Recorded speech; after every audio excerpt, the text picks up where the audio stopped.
Hello friend, আসসালামু আলাইকুম। আশা করি আপনারা সবাই ভালো আছেন। আমিও অনেক অনেক ভালো আছি আল্লাহর রহমতে। আজকে আপনাদের সাথে একটি দারুণ রেসিপি শেয়ার করব। এভাবে যে মিষ্টি তৈরি করা যায় আপনারা ভাবতেই পারবেন না যে এত সুন্দর মিষ্টি হয়। দেখতেই পাচ্ছেন কত সুন্দর মিষ্টি হয়েছে।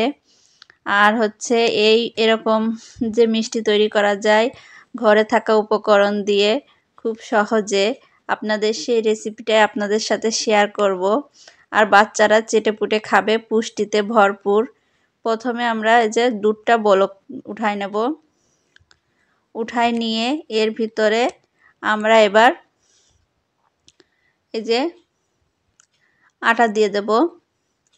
আটা দিয়ে আটাটাকে আমরা সিদ্ধ করে নেব।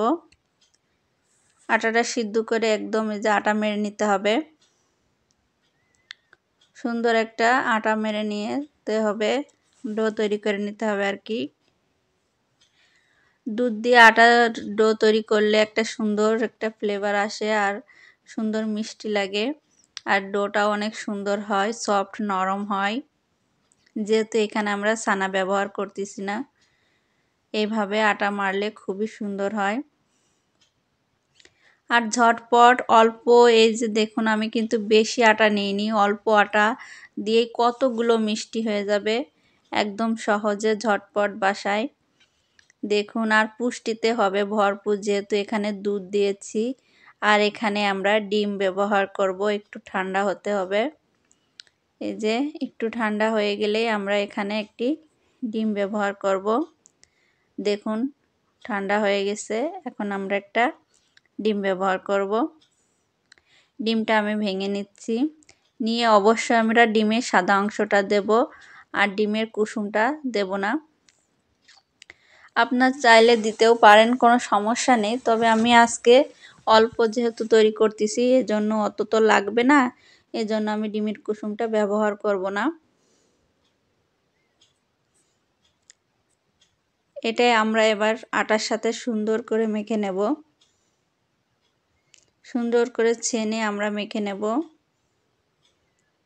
মেখে এখানে আমরা একটু এই যে হাতে যেহেতু একটু লেগে লেগে যাচ্ছে, এজন্য আমরা একটু তেল দিয়ে নেব। অল্প একটু তেল দিলে হবে কি, এই যে হাতের সাথে লেগে যাচ্ছে, এই লেগে যাবে না আর সুন্দর একটা সফট হবে ডোটা।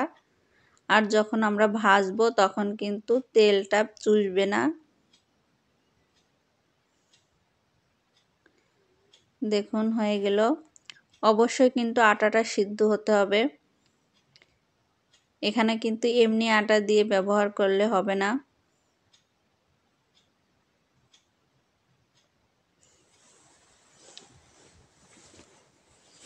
আটাটা আমরা এবার সুন্দরভাবে একটু ছেনে নেব, নরম করে নেব আর কি।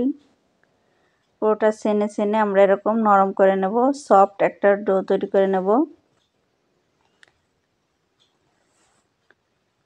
নিয়ে এবার আমরা এটার থেকে ছোট্ট ছোট্ট লেচি কেটে নেব। নিয়ে এরকম লম্বা হাত দিয়ে লম্বা করে নেব। দেখুন হয়ে গেল। আমরা সুন্দরভাবে এরকম লম্বা করে নেব, যেন কোনো ফাটল না থাকে, মিষ্টির গায়ে যেন কোনো ফাটল না থাকে। লম্বা লম্বা করে নেব। দেখতেই পাচ্ছেন আমি কিন্তু খুবই অল্প আটা দিয়ে কিন্তু লম্বা লম্বা করে তৈরি করে নিচ্ছি। আপনাদের দেখাবো এটাই কত বড় বড় হয়ে যায় আর কত সুন্দর হয়ে যায়।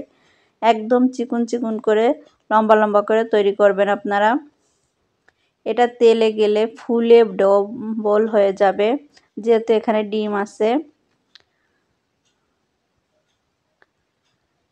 এটা লম্বা লম্বা করে আমরা ডোটা সুন্দরভাবে লম্বা লম্বা করে নেব। দিয়ে যে কড়াইতে আমরা এখন তেল দিয়ে দেব।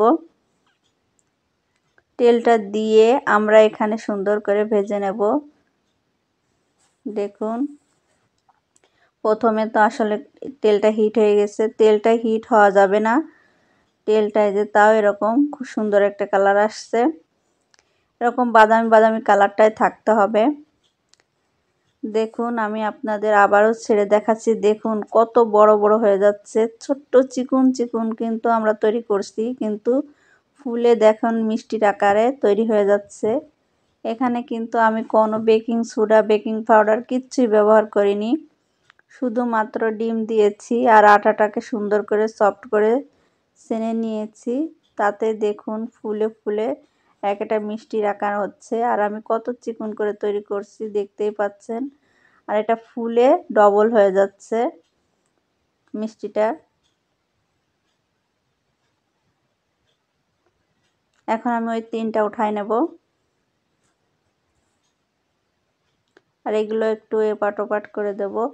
অল্প আঁচে ভাজতে হবে, বেশি তাড়াতাড়ি ভাজলে কিন্তু উপরটা মচমচে হয়ে যাবে, ভিতরটা কিন্তু সুন্দরভাবে ফুলবে না। দেখুন এক একটা ফুলে কত বড় বড় হয়ে যাচ্ছে।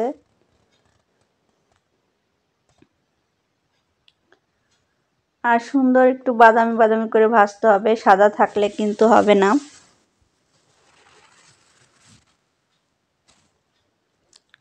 একটু সময় নিয়ে এরকম ভেজে নিতে হবে। দেখুন কত বড় বড় হয়ে গিয়েছে আর কত সুন্দর একটা কালার আসছে, দেখে মন প্রাণ সব ভরে যাচ্ছে। এরকমও যদি আপনারা খেতে চান তাহলে খেতে পারেন। তবে আজকে তো আমি ল্যাংচা মিষ্টি তৈরি করব। এই যে দেখুন, এরপরে আমরা এখানে পানি দিয়ে দিয়েছি। এই পানিটা একটু গরম হলে আমরা এখানে এই যে দেখুন 1 চামচ চিনি দিয়ে দেব। আমি এই ঝাঁঝরির 1 ঝাঁঝরি চামচ চিনি দিয়ে দিয়েছি, বড় চামচের 1 চামচ। আপনারা এরকম মিষ্টি একটু বেশি খেতে চাইলে বেশি দেবেন, কম খেতে চাইলে কম দেবেন। এখন আমরা বলক ওঠার পরে মিষ্টিগুলো ছেড়ে দেব। খুব সহজ। দেখুন মিষ্টিগুলো এভাবে ছেড়ে দেওয়ার পর দেখুন পানিতে কিন্তু ভেসে থাকতেছে, মানেই মিষ্টিগুলো সুন্দরভাবে প্রপারভাবে ভাজা হয়েছে। এখন এই মিষ্টিগুলো আস্তে আস্তে রস খেয়ে রসের টইটম্বুর হয়ে যাবে। রসে ভিজে একদম নরম তুলতুলে পিঠে হয়ে যাবে। পিঠা বলি না, এটাকে মিষ্টি বলে। একদম নরম তুলতুলে ল্যাংচা মিষ্টি তৈরি হয়ে যাবে খুব সুন্দরভাবে। এইভাবে মিষ্টি বানালে আপনারা আর মিষ্টি কিনে খেতে চাবেন না, মনে হবে প্রতিদিন বানাই খাই। আর বেশি কিন্তু দেখেন খুব অল্প সময়ে কতগুলো মিষ্টি হয়ে গেল। কতটুকু আটা নিয়েছিলাম আমি বলেন, তাতে দেখুন কতগুলো মিষ্টি তৈরি হয়ে গেল।